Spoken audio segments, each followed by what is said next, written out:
चंद माह कबल वजीर आला पंजाब मरियम नवाज शरीफ ने दिवाली के मौका पर एक खसूसी तकरीब के दौरान अकलीती बरादरियों के लोगों को अकलीती कार्ड देने का वादा किया, जिसके बाद इसने इन कार्ड्स के लिए बाज़ाब्ता रजिस्ट्रेशन शुरू करके अपना वादा पूरा किया। अकलीती बरादरियों के खानदान अब रजिस्ट्रेशन मुकम्मल करने के बाद 10,500 रुपये का सामाही वजीफा हासिल कर सकते हैं।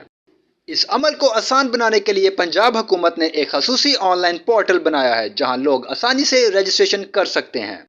मगर पंजाब हुकूमत की जानिब से लाहौर में मसीही मिनॉरिटी कार्ड बनवाने के लिए ख्वार हो रहे हैं। मुस्तहिक मसीही लाइनों में लगे अपनी बारी का इंतजार करते रहे।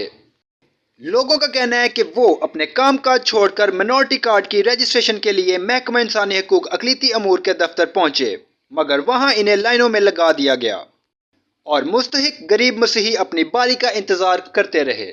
मालूमात का काबिल एतमाद जरिया CRC, जुड़े रहें CRC के साथ।